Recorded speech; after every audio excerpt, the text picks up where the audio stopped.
Vamos orar junto, o céu vai ser uma bênção. Graças a Deus. Vamos orar aqui. Senhor, muito obrigado porque você está nessa casa. Aqui é a tua casa, Senhor, e nós somos teus servos.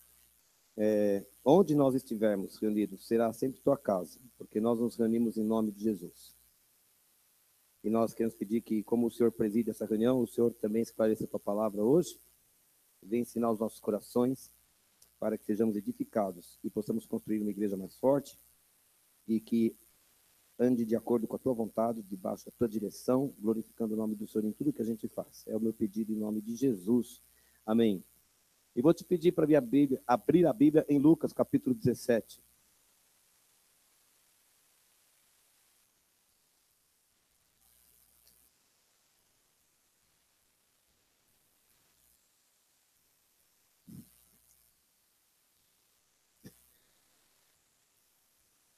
Quer vir aqui? Não. Está tranquilo aí. Lucas 17, versículo 1. Então Jesus declarou aos seus discípulos: é inevitável que fatos... Eu tenho uma versão um pouco diferente, tá? Não fique preocupado, não. É inevitável que fatos ocorram que levem o povo a tropeçar na fé. Mas ai da pessoa por meio de quem vêm os escândalos. Seria melhor que tal pessoa fosse atirada ao mar com uma pedra de moinho amarrada ao pescoço do que induzir um destes pequeninos a pecar. Tende cuidado de vós mesmos. Se o teu irmão pecar contra ti, repreende-o. E caso ele venha a se arrepender, perdoa-lhe. Se contra ti pecar 7 vezes ao dia, e por 7 vezes vier a ter contigo, dizendo: arrependo-me do que fiz, perdoa-lhe. Diante disso, pediram os apóstolos ao Senhor: aumenta a nossa fé. Ao que encorajou-os o Senhor: se tiverdes fé do tamanho de uma semente de mostarda, podereis dizer a esta moreira: arranca-te, transplanta-te no mar, e ela vos obedecerá. Qual de vós, tendo um escravo arando a terra, ou apacentando as ovelhas, assim que ele chegar do campo, o convidará: podes ir agora mesmo, reclina-te junto à mesa para cear? Ao contrário, conforme o costume, direis a ele: prepara o meu jantar, apronta-te devidamente, e então vem e serve-me enquanto eu como e bebo, e depois tu comerás e beberás também. Porventura deverá agradecer ao escravo, porque este fez o que ele havia mandado? Assim, igualmente vós, depois de haverdes realizado tudo quanto vos foi ordenado, dizei: somos servos inúteis, pois tão somente cumprimos o nosso dever. Glória a Deus. Esse é um capítulo complexo, ele fala sobre problemas dentro do corpo. E Jesus começa fazendo uma afirmação muito forte e triste. É inevitável que venham escândalos, ou que haja más notícias. É inevitável que, às vezes, alguém dê um mau testemunho. É inevitável, e muito que eu vou falar aqui, o Carlos acabou mencionando aqui na frente, tá? E qualquer coisa que eu vier a dizer aqui não é para contradizer, porque a experiência que Deus deu para o Carlos é genuína. Eu vivi um pouco, meio assim, nos bastidores, um pouco disso, e sei que é genuíno o que ele está falando. Tá bom? Mas é inevitável que aconteçam de vez em quando desavenças, e isso escandalize, especialmente aqueles que ou acabam de chegar a uma igreja, ou que acabam de se converter, ou aqueles que são muito jovens e ainda não têm maturidade para compreender as coisas. Isso é inevitável. A gente idealiza, nós somos muito românticos e gostamos de imaginar um lugar perfeito, dá tudo certo, não tem ferrugem em nenhum parafuso, está tudo funcionando direitinho, o cabo não chia, pilha não acaba, né? Mas isso é utopia, gente. Onde estão humanos reunidos, sempre há a possibilidade de alguém pisar na bola. E isso acontece. Foi Jesus quem disse. Foi Jesus quem disse. Então nós devemos estar sempre preparados, porque as confusões eventualmente acontecerão. Que nunca seja por nosso meio, que nunca seja por nosso intermédio, né? Aqui, especificamente, ele falava dos fariseus, porque havia aquele contexto deles cobrarem dinheiro para os sacrifícios, fazerem mercado dentro da igreja, havia a questão deles imporem muitas regras que eles mesmos não queriam cumprir, e uma série de maus comportamentos que levavam os mais fracos na fé a duvidarem até mesmo, né, da genuinidade das coisas de Deus. Então esse é um capítulo que trata sobre ofensas, né? Mas o Senhor falava, a semana retrasada comigo, sobre o versículo 3 até o versículo 10º. E depois, mais uma vez, lendo, assistindo algumas coisas e comparando com as coisas que aparecem na minha frente, que eu vou atrás de algumas pregações, eu gosto de ouvir alguns pregadores, o Senhor foi colocando os mesmos textos, os mesmos temas na minha frente. Eu entendi que Deus estava falando no meu coração de novo. Né? E aí o Senhor me levou a estudar esse texto do versículo 3 até o versículo 10º aqui. Só que o versículo 3 começa com uma advertência de Jesus. Na sua Bíblia deve estar escrito aí, acautelai-vos. Na minha está escrito, tende cuidado de vós mesmos, tomem cuidado. Quando Jesus diz tome cuidado, o que ele está avisando é, cuide da sua alma. Preserve o seu coração. Preste atenção para você não se machucar lá na frente. Preserve-se, defenda-se. Amém? Então ele vem explicando que se alguém pecar contra o outro, Jesus disse que era para repreender. Eu vou pegar o Aderlan aqui, porque eu nunca falo do Aderlan, entendeu? Fica aí, fica tranquilo, viu, Aderlan? O Aderlan me caluniou na igreja, todo mundo sabe disso. Vocês estão carecas de saber que todo dia ele fala mal de mim aqui, e nas redes sociais, eles põem meu nome e fotos, entendeu? Do Fábio dirigindo o carro, ou qualquer coisa do tipo, o tempo todo. E eu não gostei do que ele fez. Só que nesse momento, ele acabou de colocar um obstáculo entre nós dois aqui. O problema da ofensa é que ela levanta um muro entre as duas pessoas. Só que nós trabalhamos na mesma igreja. E nós servimos dentro da igreja nos mesmos ministérios. E nessas condições é impossível fazer qualquer coisa. Porque tem uma barreira entre nós. Eu não consigo chegar ao Adelan, porque eu acho imperdoável que ele tenha dito que eu dirijo muito rápido o automóvel. Uma calúnia. Como você fala uma coisa dessa?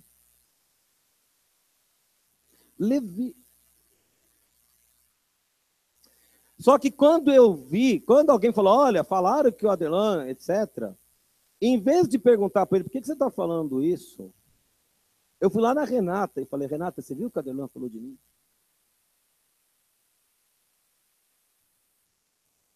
Aí o Adelan canta no grupo de louvor aqui aos sábados. Aí eu falo, Levi, o Adelan, presta atenção, você canta com ele, mas é o seguinte, o cara não é muito confiável não, viu? E em vez de tratar direto com a pessoa e dizer para ele, por que você está falando isso? Por que você está me expondo? Eu resolvo espalhar para todo mundo. Eu não tirei o obstáculo na minha frente, eu só aumentei o obstáculo, porque vai chegar a ele. Porque vai chegar a ele.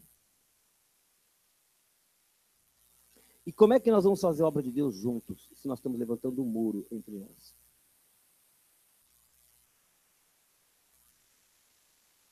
Só resta cada um tomar a sua mala e cada um para um lado. Porque chegamos a uma situação insustentável. O pior é que quando eu for contar para a Renata, eu não vou dizer exatamente o que ele falou. Eu vou dizer o que alguém já me contou. E vou, evidentemente, mostrar a minha versão da história. Quem tem filhos aqui?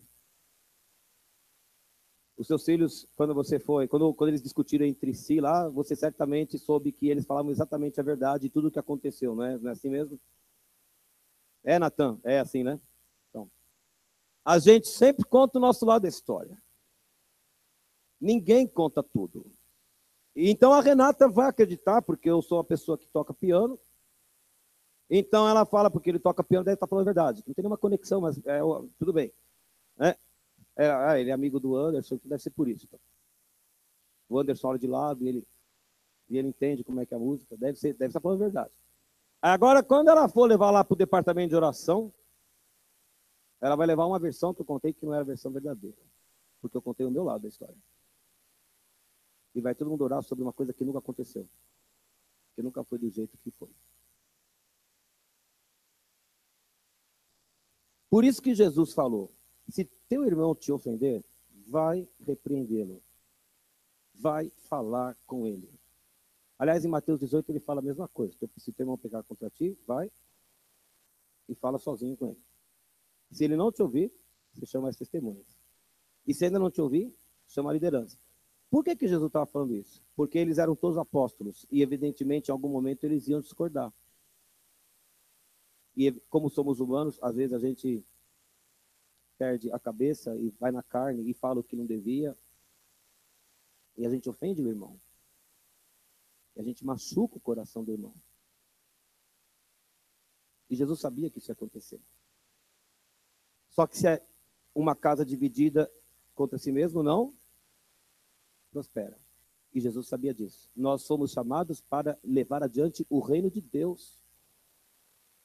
E Jesus falava, vocês têm que aprender a andar juntos.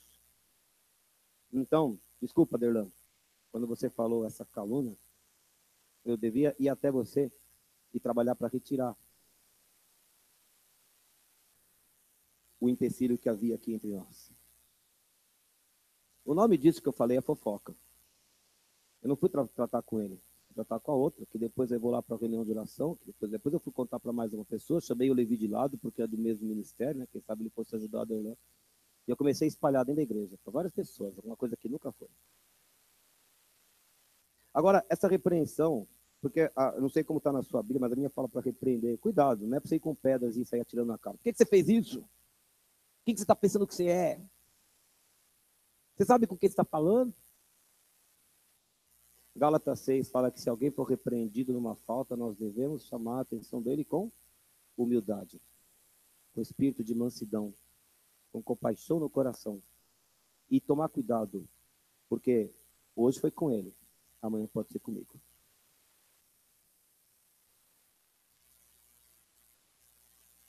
Mas eu preciso chamar a atenção, porque eu quero andar junto com ele, porque nós trabalhamos juntos. Nós estamos juntos. E por isso, nós precisamos tirar as barreiras do meio do caminho e chegar juntos a algum lugar. Então vamos tratar. Vamos tratar. Esse caminhar do corpo de Cristo só pode ser retomado se nós tirarmos as barreiras que estão impedindo. Então eu tomei a liberdade e fui falar com a Adelan e disse, não, eu estou ouvindo alguma coisa aqui, é verdade isso que você está falando de mim? Por que você está dizendo isso? Eu errei alguma coisa? E pode ser que eu tenha errado. Mas de repente não, por algum motivo qualquer, ele resolveu falar alguma coisa. Desculpa aí, viu, Adelan? Depois eu peço perdão para você. Deixa eu te perguntar. Esquece que o Adelan agora é você que ofendeu alguém. Como é que você reage quando alguém vai chamar a sua atenção e diz, irmão, irmã, você pisou na bola quando você fez aquilo? Não interessa o que foi. Como é que você reage quando você escuta uma confrontação? Uma vez alguém veio me chamar a atenção por causa do volume que a gente usava, mas era em outra igreja. Eu fiquei muito ofendido, embora a pessoa que tenha falado comigo tivesse autoridade na igreja para falar.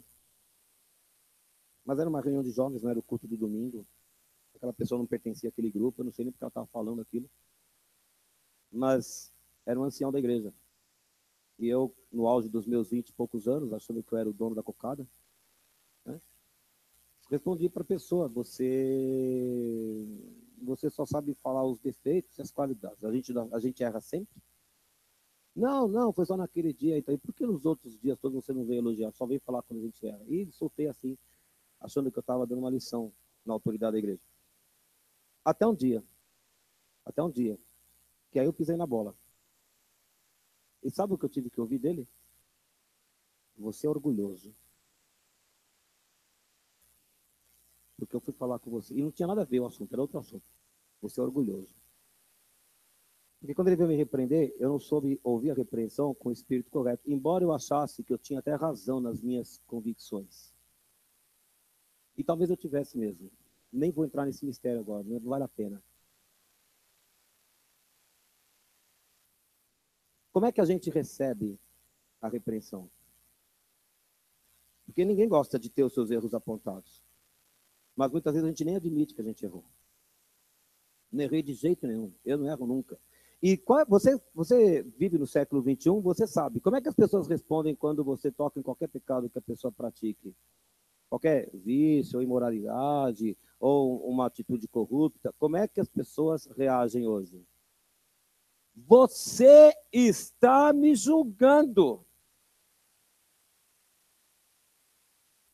E depois vai lá na internet e põe, né? Aquele que não tem pecado, atire a primeira pedra. Manda o completo recado, o sermão ali, né? Ou você nunca ouviu isso? É a resposta mais comum hoje. Você está me julgando, você está me julgando. Deixa eu te dizer uma coisa, meu querido. Em primeiro lugar, quando se aponta um erro, não se julga uma pessoa, julga-se um erro. Você está entendendo o que eu estou falando? Então, se eu for falar ao Aderlan porque ele me caluniou, eu não estou julgando o Aderlan, eu estou combatendo a calúnia. Se você está lesando alguém de alguma forma, e alguém for confrontar você, ninguém está julgando você, está julgando o que você fez. Você é irmão e amado como qualquer pessoa aqui, mas seu erro precisa ser tratado. E a gente precisa aprender a entender isso. Não é contra a gente, é contra o que a gente está fazendo. 1 Coríntios, sobre esse negócio de julgar, deixa eu falar uma coisa importante. 1 Coríntios, capítulo 6, versículo 1. Aqui era uma questão de litígio. Alguém prejudicou outra pessoa, eu não sei se roubou o dinheiro, eu não sei se comprou o imóvel e não pagou, eu não sei o que aconteceu aqui, tá? Mas Paulo disse assim: atreve-se alguém entre vós, quando há litígio de um contra o outro, levar o caso para ser julgado por pessoas pagãs e não pelos próprios santos? Paulo estava repudiando a ideia de que se eu tenho um problema negocial com alguém aqui, o Pedro Paulo, por exemplo, porque eu comprei dele uma guitarra e eu não paguei a guitarra para ele, ele vai me levar à justiça, vai me colocar no tribunal porque eu não paguei. E Paulo está falando, vocês não podem julgar isso dentro de vocês mesmos, dentro da igreja, precisa levar lá fora, para envergonhar mais o nome de Jesus? Ou desconheceis que os santos julgarão o mundo todo? Deixa eu te contar uma novidade. A única instituição sobre a terra que tem o direito de julgar as coisas é a igreja de Deus. Deus deu à igreja o direito de julgar. Porque está aqui profetizado. Se o mundo será julgado por vós, como sois incompetentes para julgar assuntos de tão menor importância? E mais, não sabeis vós que iremos julgar inclusive os anjos? Quanto mais as demandas triviais dessa vida. Até os anjos estarão sujeitos ao julgamento do corpo de Cristo. Eu não sei como vai ser isso. Eu não conheço esse mistério. Mas Deus deu à igreja a autoridade de julgar. Só que a gente não vai julgar pessoas, a gente vai julgar as coisas. O que você fez não foi legal. O que você fez não foi legal.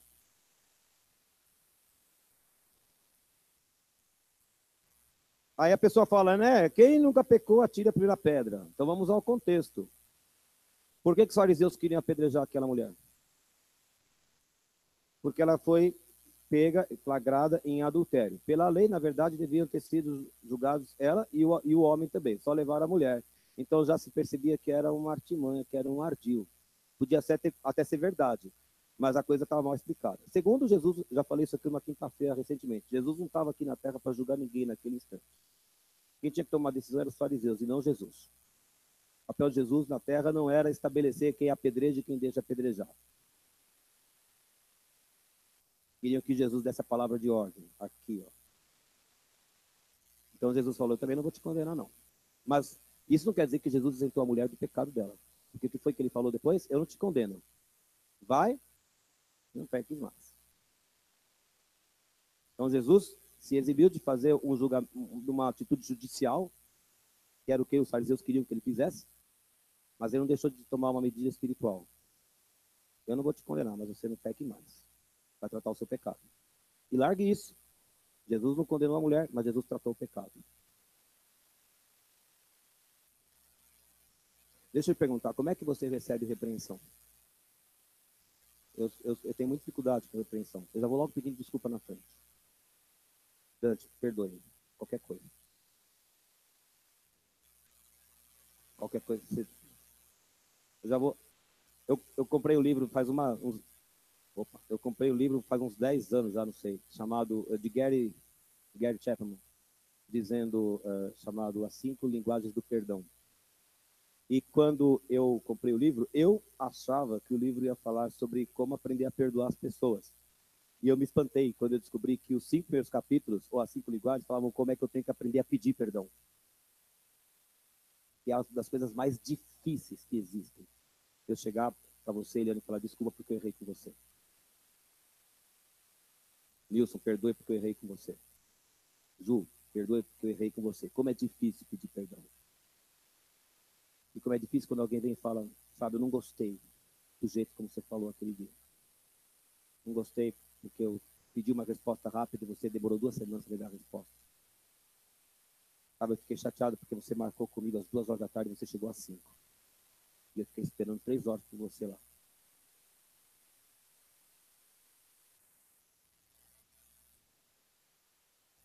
Só que essas coisas vão se acumulando como tijolos, sabe? São tijolos que nós vamos colocando entre nós. E quando vemos, nós estamos aqui no ministério, mas eu não quero cantar com a Aderlan. O Aderlan, ele fala mal de mim, por que eu vou subir aqui e cantar aqui do lado dele? Eu não quero. Aí eu não quero orar com a Renata. A Renata vai lá e espalha a vida de todo mundo. Ah, eu não quero. Você entende como é que funcionam as coisas? Por isso que Jesus falou, vai e trata a questão. Vai tratar. Porque o importante não é julgar um, quebrar a cara do outro. O importante é remover o obstáculo que está na frente, impedindo que a gente faça a obra de Deus. Há um obstáculo que tem que ser tirado. E às vezes a conversa é difícil. Às vezes a conversa é difícil. Mas o obstáculo tem que ser tirado. Ele tem que ser tirado. Paulo e Silas, Paulo e Barnabé. Tiveram um dia um entrever, eles não conseguiram resolver a situação. Foi cada um para um lado. Eu não sei se foi do plano de Deus. Deus queria que eles separassem daquele jeito, mas o fato é que eles chegaram a uma situação tal de discórdia que não foi possível que andassem juntos. Cada um tomou um caminho. Mas eu quero ir em frente. Então, lá no versículo 2, 3 ainda, ele diz assim, caso ele venha se arrepender, perdoa-lhe. A Anice mostrou uma Bíblia nova muito legal, e aí eu descobri grego ali e tal, e foi bom poder consultar um pouquinho só aquilo. O sentido da palavra perdoar aqui é o mesmo de levar para longe. Levar para longe. Ou então, usar de graça para com alguém. Deus faz isso com a gente, sabia? Lá no Salmo 103, não precisa abrir não, no versículo 10, diz que Deus não nos trata segundo os nossos pecados. Isso quer dizer que Deus usa de graça conosco. Nossas transgressões contra Deus são muito sérias, são muito graves. Graças a Deus que Ele não nos trata conforme a gravidade dos nossos pecados, porque senão nós estaríamos perdidos. É verdade ou não é? No versículo 13 do mesmo Salmo, ele fala assim, quanto dista o Oriente do Ocidente, assim também Ele afasta para longe de nós as nossas transgressões. Esse é o sentido de perdoar. Deus pega as nossas transgressões e joga lá longe. Mas elas aconteceram. Deus nos trata dessa forma. Quando chegamos em Isaías 43, 25, nós lemos assim, sou eu mesmo, Deus falando, aquele que apaga as tuas transgressões, por amor de mim, e eu não me lembro mais dos teus erros e pecados. Deus diz que ele apaga e não lembra mais. Eu tenho ouvido pregadores dizendo que Deus não sofre de amnésia. Não é que ele esquece no sentido de, nunca aconteceu. É que ele não coloca na conta, porque a conta foi paga. Aleluia, porque a conta foi paga. Em Colossenses 2,14, o que Paulo fala lá? Cristo cancelou o escrito de dívida que era contra nós e que constava de ordenanças. Ele removeu esse escrito e ele encravou na cruz. Está lá pregado na cruz. A nossa dívida foi paga. E Jesus não toma mais para lançar na nossa cara. Joga lá no Oriente, joga lá no Ocidente e afasta de nós as nossas transgressões. O perdão que nós temos em Cristo é de uma categoria suprema. Agora você estuda a Bíblia aqui, você faz 7 passos. Você que já estudou a Bíblia e sabe aqui como é que funciona. Você recebeu Jesus, amém? Quantos pecados seus foram perdoados? Todos. Os futuros também? É verdade. A Bíblia assegura que todos os nossos pecados já estão perdoados. Isso quer dizer que eu nunca mais ofendo a Deus?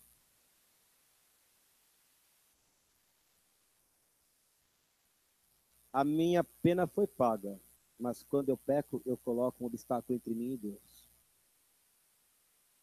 Por isso que Isaías fala, as vossas iniquidades fazem separação entre vós e o vosso Deus, para que ele não vos ouça. O braço de Deus continua estendido. A graça do Senhor está a nosso favor. O poder do Senhor não diminuiu nada. Mas quando eu escolhi pecar, quando eu caí eventualmente, eu coloquei um obstáculo ali. E o obstáculo tem que ser removido. Por isso que João escreveu, né? O que João escreveu em 1 João 9? Se confessarmos os pecados, ele faz justo para perdoar os pecados e purificar de toda. Mas nós já não tínhamos sido perdoados? Ele já não colocou tudo escrito na cruz? Mas eu criei um obstáculo. E esse é o sentido de perdoar. Eu tenho que remover o obstáculo. Então, há um sentido em que a pessoa me ofende e no meu coração eu já mando o perdão àquela pessoa. Então o Carlos estava falando aqui, a pessoa o ofendeu, e o Carlos foi buscar em Deus a condição de perdoar aquela pessoa no seu coração, para não sentir mais mágoa, ou o que fosse, amargura, qualquer coisa, para que ele ficasse limpo e livre na sua alma. Mas como é bom quando a pessoa vem e fala, vamos tirar o obstáculo do meio. E isso é um testemunho. Isso é um testemunho. E isso é uma vitória.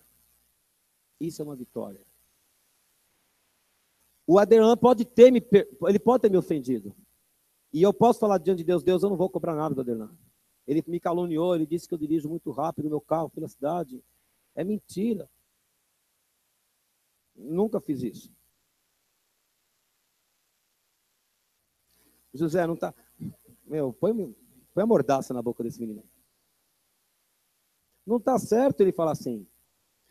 E eu posso tratar com Deus para não guardar mágoa contra ele. Mas hoje ele falou de mim. Amanhã ele vai falar de outro. Outro dia ele vai falar de outra pessoa. Porque há um erro nele que precisa ser confrontado. E Deus pode estar me dando essa oportunidade de tratar um erro. E ajudar um irmão a crescer. Porque nós temos que trabalhar juntos. Não sei se eu estou conseguindo me comunicar. Pensa na parábola do filho pródigo. O menino pediu lá a herança, foi embora, dissolveu toda a herança com uma porção de porcaria, né? Um dia ele viu a situação dele, lembrou que o estado dele na casa do pai era muito melhor. Ele decidiu voltar e contar e fazer uma confissão. Você sabe a história, você sabe que o pai o recebeu de braços abertos e imediatamente tratou de colocar seu anel, sua capa e restituiu o filho à condição inicial que ele tinha. Foi de graça que isso aconteceu? Foi por graça, mas eu não estou falando no sentido teológico da coisa.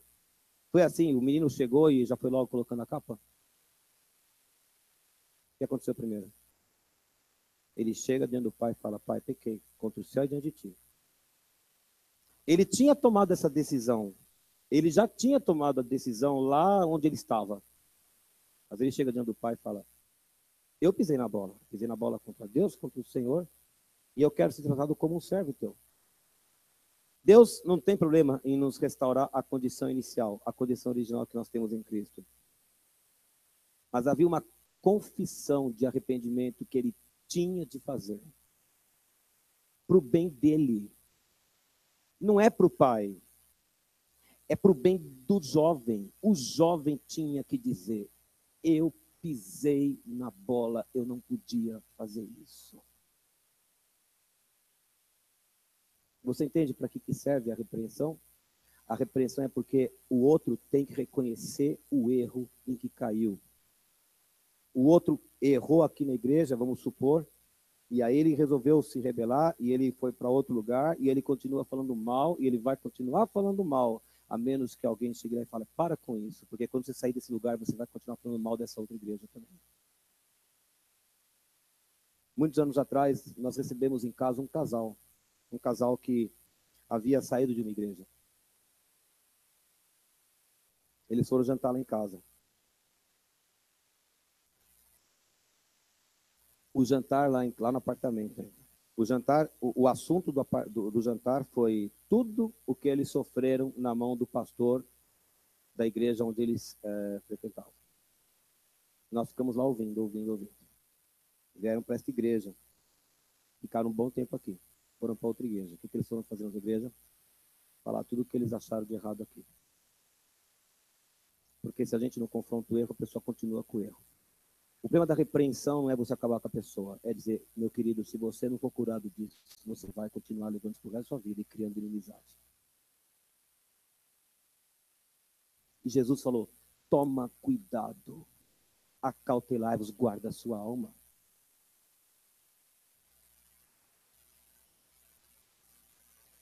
Às vezes o tratamento não dói tanto. Eu falei já da unha no meu pé. Agora o Levi resolveu me imitar.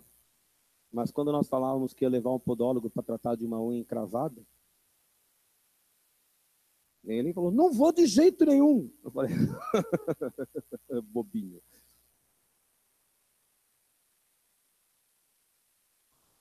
Chegou lá, preciso contar isso. Sentou na cadeira, a mulher falou, eu vou buscar um anestésico, assim. Saiu lá da saleta lá. E as lágrimas escorrendo pelos olhos, assim, como se fosse um holocausto, assim, não tem graça. Para você. Eu estava olhando e falei, está muito bom. Mas vocês não acreditam como foi fácil para ele. Não deu nada. Não deu nada. E aí, quando teve que fazer retorno, fazer curativo, ele estava feliz da vida. Vamos voltar lá. A moça é legal. Às vezes a gente acha, isso vai ser difícil, vai machucar a pessoa. Quando vem a cura, é uma bênção. Quando vem a cura, é uma bênção. Mas às vezes, para curar, tem que ir lá no fundo da unha. Não tem jeito. E Jesus falou, quantos creem que Jesus sabe o que ele está falando? Que ele sabe o que é melhor para a gente? Amém? Mas, Fábio, você está falando de Deus perdoar, mas o assunto aqui era entre eles. Então, eu te convido aí a Efésios, capítulo 4, versículo 32. Efésios, capítulo 4, versículo 32. Pelo contrário, sede bondosos e compassivos, uns para com os outros, perdoando-vos uns aos outros, como? Da mesma maneira que Deus os perdoou em Cristo. Eu estou contando como Deus trata com o nosso pecado, porque é assim que a gente tem que tratar com o pecado dos outros. Há uma atitude espiritual em que a pessoa já está liberada. Você me ofendeu, mas você está liberado. Mas quando eu tiver a primeira oportunidade, eu vou sentar com você e nós vamos tratar esse problema. Quando eu tiver a oportunidade. Carlos falou muito bem, que o tempo é de Deus. José foi vendido pelos irmãos. Você conhece a história de José? Foi vendido pelos irmãos. Muitos anos depois, apareceram os irmãos ali para comprar comida lá no Egito. José podia ter jogado na primeira oportunidade. Ah, vocês chegaram. Eu estava esperando mesmo que vocês iam aparecer aqui. Mas não foi no primeiro. Foi talvez no terceiro, talvez no quarto encontro, que José então revela. Mas José não deixou de falar a verdade. Vocês intentaram o mal contra mim. José falou, vocês pensaram em me fazer mal. E é verdade. Mas Deus transformou e reverteu em bem o mal que vocês tentaram fazer. Mas José não deixou de confrontar.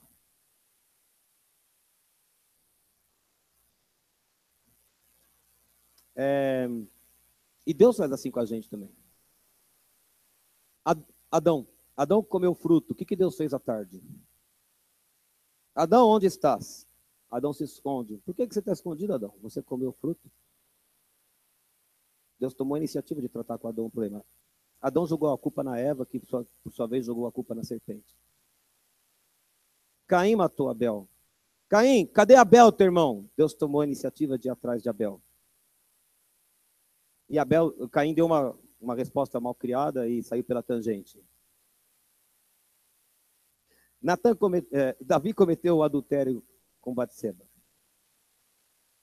E Deus mandou Natan para confrontar. E quando Davi ouviu a confrontação, Davi imediatamente baixou a cabeça, ao contrário de Caim, ao contrário de Adão. Davi abaixa a cabeça e fala, eu pequei contra o Senhor. Imediatamente vem a resposta do profeta, também o Senhor te perdoou. O nosso Deus está pronto a perdoar quando ele encontra o arrependimento sincero. No sentido de remover a culpa do meio, que está entre nós, nos separando. E entre nós tem que ser assim. Devemos aprender a dizer, eu não gostei do que você falou. Não gostei do jeito como você falou comigo. Eu não entendi porque que você se enfureceu tanto naquele encontro. Por que você falou daquele jeito no restaurante? Por que vocês foram todos e não me chamaram? Por que vocês não me avisaram? Ao invés disso, eu entro na minha casa, me fecho com minha família e falo, tá vendo só? Ninguém falou, ninguém chamou. Você viu como respondeu para mim? O que a gente está criando, gente? Uma porção de subdivisão. Casa dividida não prospera. A sabedoria de Deus é de uma qualidade que a gente não conhece, que fere muitas vezes a nossa lógica. A gente fala, deixa para lá, deixa para lá, deixa para lá. Na primeira oportunidade, volta tudo. Volta tudo. Porque a gente um dia não teve a oportunidade de falar, meu, não gostei do que você falou. Então, a gente tem que entender que o princípio do perdão tem duas partes. Tem um ofensor que se arrepende e fala, me perdoe, eu errei. E tem um ofendido que está diante de Deus, obrigado a oferecer a conceder o seu perdão, porque Deus faz a mesma coisa conosco. Aleluia. Aleluia mesmo. Por isso que Jesus disse para eles, até lá, voltando a Lucas, né? Lá no versículo, voltando a Lucas capítulo 17, lá no versículo, meu Deus, os capítulos não chegam nunca. Lá no versículo 4, Jesus foi mais longe. Se a pessoa pecar contra você 7 vezes e vier 7 vezes no dia, não diz que cometeu o mesmo pecado, tá? Podem ter sido 7 pecados diferentes aí, mas pecou contra você 7 vezes e vier no mesmo dia, eu estou arrependido. Desculpa aí, Dante, desculpa, por favor, segunda vez hoje. Tem mais 5 aí. Me desculpa aí. Jesus fala, perdoe todas as vezes. Perdoe todas as vezes.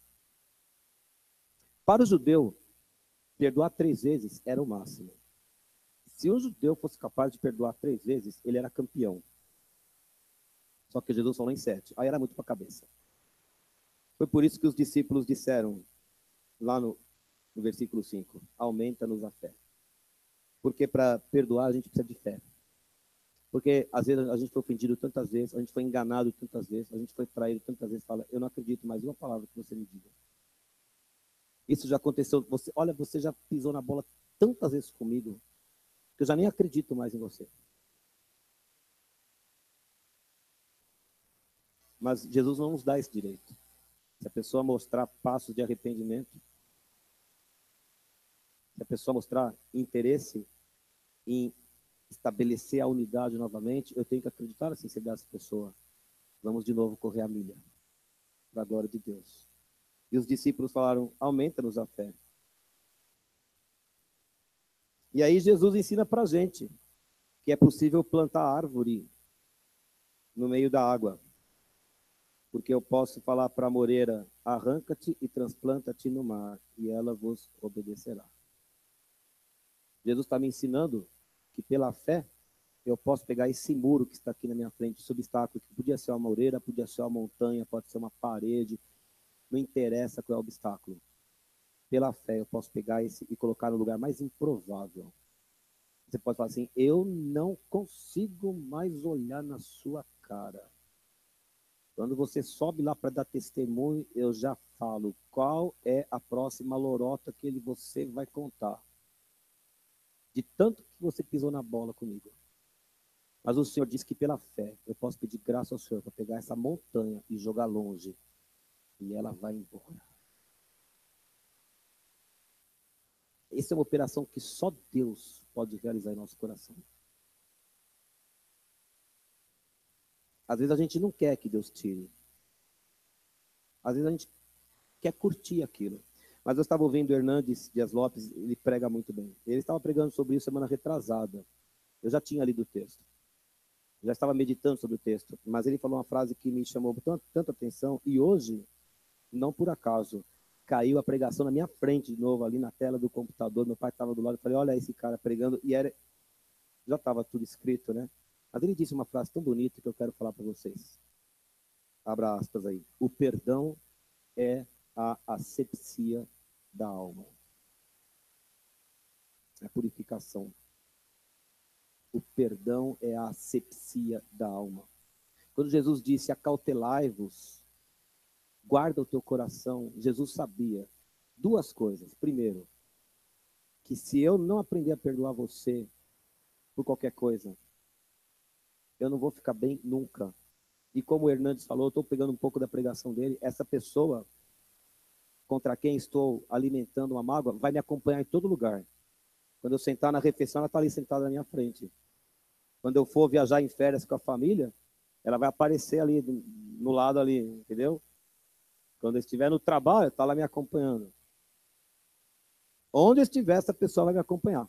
Até no sonho ela vai aparecer. Porque eu não fui capaz de perdoar a pessoa. Mas para o bem da pessoa, eu tenho que chegar nela e falar, presta atenção, você está fazendo errado. O que você está fazendo errado na Bíblia. Jesus diz outra coisa.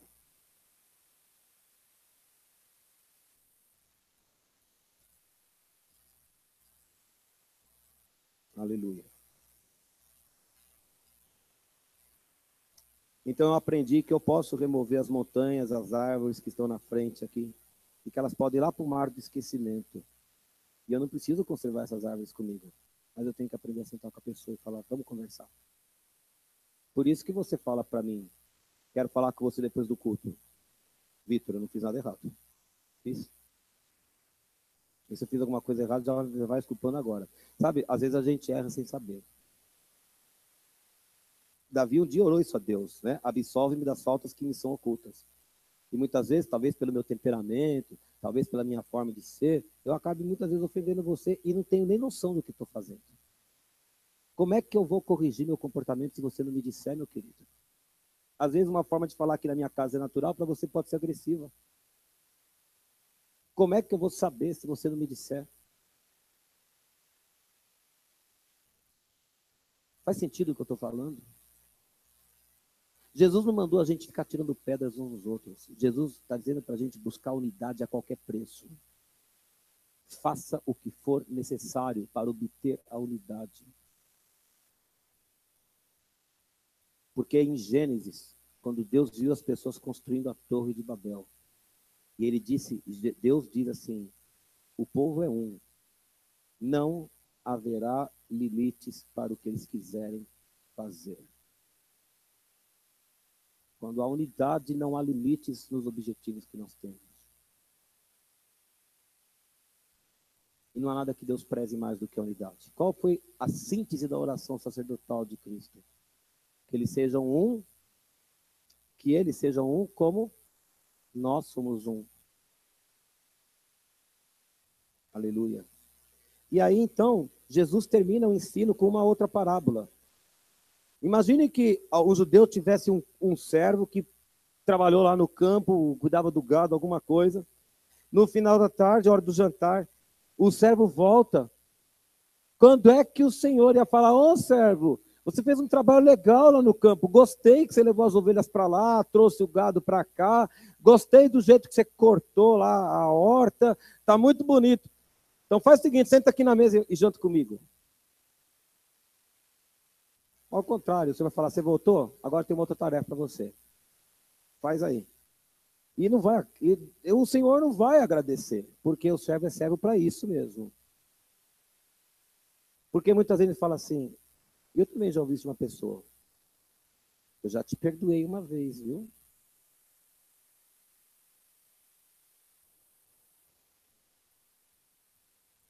Desculpa, não fez mais que obrigação.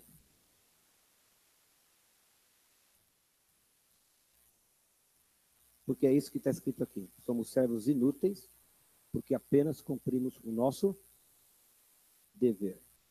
O Senhor nos exorta e nos ordena a abrirmos o coração e estarmos dispostos a perdoar as falhas dos outros. Para a nossa saúde, para a unidade do corpo de Cristo, para que nós continuemos caminhando juntos e levando o reino de Deus adiante. Tende cuidado de vós mesmos, acautelai-vos. Às vezes chegam notícias a nós. Meu pai sempre falava isso, falava que é exagerado. Agora eu vejo que as notícias chegam mesmo, é engraçado, elas chegam. E, ao contrário do que eu tenho muitas vezes presenciado, eu estou disposto a colocar isso em prática. Eu não quero jogar pedra em ninguém. Mas se eu encontrar algumas pessoas, eu vou chegar e falar diante de Deus, por que você está fazendo isso? Não precisa fazer isso. Não precisa. Vamos servir a Jesus, que vale mais a pena. Se lá na frente, daqui a 15 anos, a gente tiver que se encontrar numa festa de casamento, ou se a gente tiver que subir no mesmo altar e ministrar, haverá unidade para isso? Então, que Deus nos dê a graça de procurarmos o nosso irmão e restabelecermos os laços, porque é isso que Deus quer que a gente faça. Amém? Que Deus nos abençoe. Vamos orar. Nós vamos ter a ceia daqui a pouco.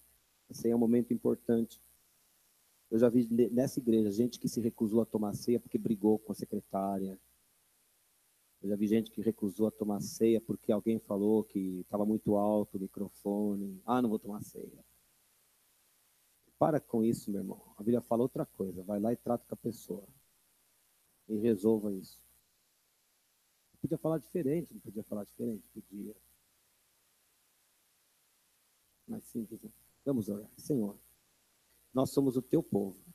E eu creio em cada palavra que as Escrituras nos trazem aqui, Senhor, porque essas foram ditas pelo próprio Senhor Jesus e foram inspiradas pelo Espírito Santo. E o teu servo registrou essas palavras. E nós reconhecemos que para nós é muito difícil, Senhor. É muito mais confortável eu chegar dentro da minha casa e levantar todas as minhas queixas e todos os meus juízos contra as pessoas.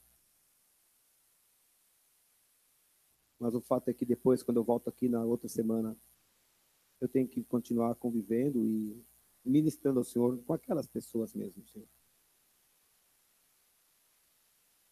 E eu preciso mudar o meu coração. Eu preciso mudar o meu coração.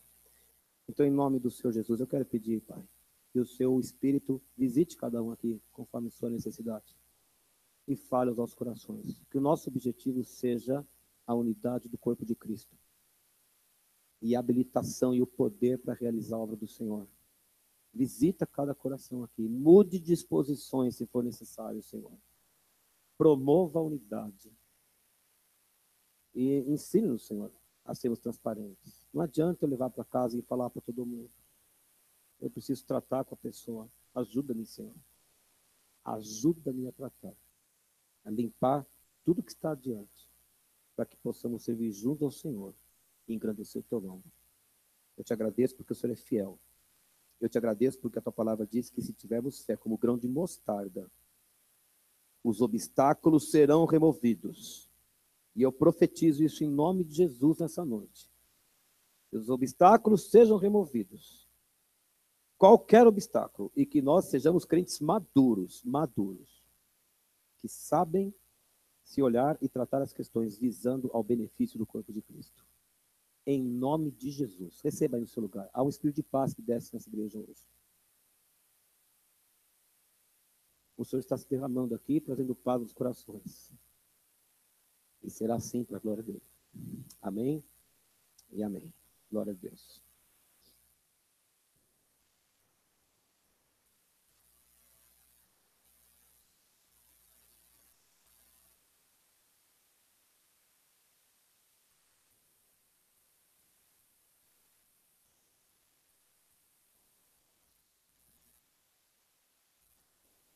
esse é um momento de nós nos lembrarmos da morte de Jesus.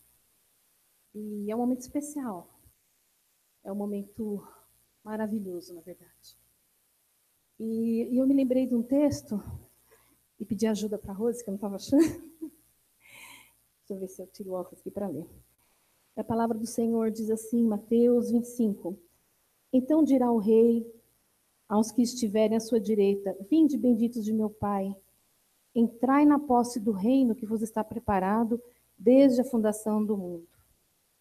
E é maravilhoso saber que nós temos um rei que nos ama, que nos deu a sua vida. E esse momento é o momento de nós lembrarmos dessa morte. Lembrarmos, como o Fábio estava falando, que já foi pago a dívida. E nós glorificamos o nome de Jesus por isso. E esse momento eu peço aos irmãos que venham com alegria tomar a ceia e nos lembrarmos disso. Amém?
Todos já tomaram?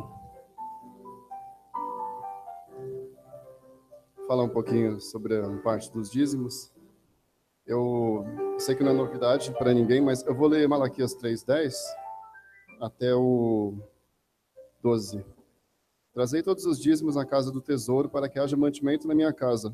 Depois farei prova de mim, diz o Senhor dos Exércitos. Se eu não vos abrir as janelas do céu e não derramar sobre vós tal bênção, qual dela vos advém a maior abastança? Também por amor de vós reprovarei o devorador, e ele não destruirá os frutos da vossa terra, e nem a vossa vide do campo lançará o seu fruto antes do tempo, diz o Senhor dos Exércitos. E todas as nações vos chamarão bem-aventurados, porque sereis uma terra deleitosa, diz o Senhor dos Exércitos. Então, o dízimo na casa do Senhor, ele é basicamente o mesmo recurso que a gente tem, por exemplo, para nossa casa, para pagar conta de luz, conta de água, enfim. É um estabelecimento como qualquer outro, que a gente tem despesas, né, até como foi falado aqui hoje, que nós temos que arcar. Então, é algo muito básico. E nós, a gente realizando essa atitude de fazer o dízimo das nossas primícias, né? O que seriam as primícias, né? Eu sei que também não é novidade para ninguém, mas eu demorei algum tempo para aprender o que eram as primícias. A primícia é aquilo que, no momento que eu recebi, acabei de receber o meu salário, está lá depositado na conta. Eu vou e já separo os 10%. Isso é o dízimo das primícias. Deus vê essa atitude e ele libera as bênçãos na nossa vida, e dessa forma ele repreende o devorador, como está falando no versículo 12, né? 11, no 11. Quando ele repreende o devorador na nossa vida, ele impede que essa entidade, chamada devorador, possa ter legalidade sobre a nossa vida financeira, né? Então, é um conceito básico, assim, para a vida do cristão, assim como a respiração espiritual, assim como qualquer outra, né, outro das grandes bases, né? Esse eu considero uma das coisas mais básicas para a vida financeira, né? E é interessante porque eu conheço uma pessoa, eu posso falar porque ela não é dessa igreja, então eu posso falar tranquilamente. E essa pessoa, durante muitos anos, eu sabia que ela não dizimava, né? E aí, recentemente, eu fui na igreja dessa pessoa e eu vi essa pessoa dizimando. Eu fiquei muito feliz, porque eu falei, puxa, ele entendeu, né? Ele entendeu que o quão importante é isso, que Deus libera a sua bênção, né? E eu fiquei feliz, talvez fosse até uma oferta, quer dizer, às vezes ele está dizimando e já está até ofertando. Eu fiquei muito feliz de ver, porque eu creio que Deus vai liberar coisas que talvez não haviam sido liberadas antes para a vida dessa pessoa, por conta dessa atitude. Quem não trouxe os dízimos pode trazer, não sei se falta alguém trazer.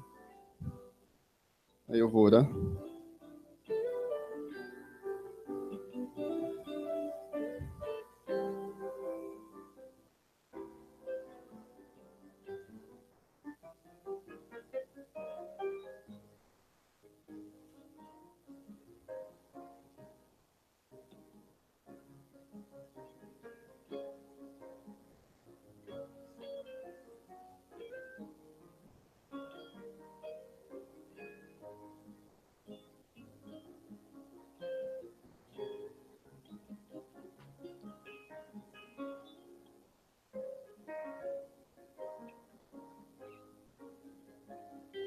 Vamos orar. Pai, eu te agradeço, Senhor, por esse dia, por esse culto aqui na tua casa, Senhor. Te agradeço por todos os teus benefícios, Pai, por tudo que o Senhor nos traz, pela palavra que foi trazida, pelo louvor, Pai. E eu agradeço, Pai, principalmente por esses dízimos, essas ofertas que foram trazidas aqui, Pai. Te peço, Pai, que o Senhor possa estar abençoando, Senhor, individualmente a cada um aqui, Pai, de acordo com a sua necessidade, Pai. De acordo com a necessidade que cada um tem aqui, Pai.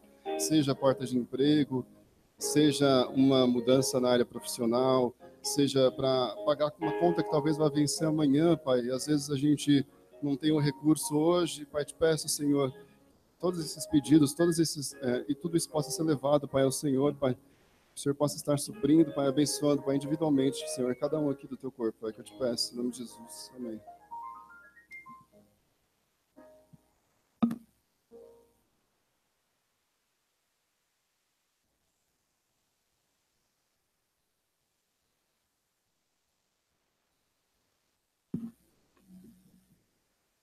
Eu vou falar que o Adelan caluniou o Fábio. E, enfim, tudo que o Fábio falou do Adelan é mentira, tá bom? Apesar que o negócio do carro eu tenho algumas dúvidas. Não sei se é tão calúnia. E o exemplo que ele usou acho que é muito real. Mas enfim, deixa isso para lá, né? E o Levi estava aqui narrando o culto e foi legal. Coloque-se de pé então, por favor. Aleluia. Graças a Deus, né? Vamos orar? Pai, obrigado porque o Senhor é um Deus maravilhoso, o Senhor é bom, a misericórdia dura para sempre. Que bom saber que o Senhor pagou a nossa dívida naquela cruz. Que bom saber que o Senhor rasgou o escrito de dívida. Nós somos comprados pelo teu precioso sangue. Nos dá um coração igual ao teu, Senhor. Nos dá um coração que pulsa como o teu, em nome do Senhor Jesus. Que a graça maravilhosa do Senhor Jesus, o amor de Deus e a comunhão do nosso Pai, a comunhão do Espírito e a unção do Senhor, seja sobre nós hoje, amanhã e até a tua vinda, em nome de Jesus. Amém.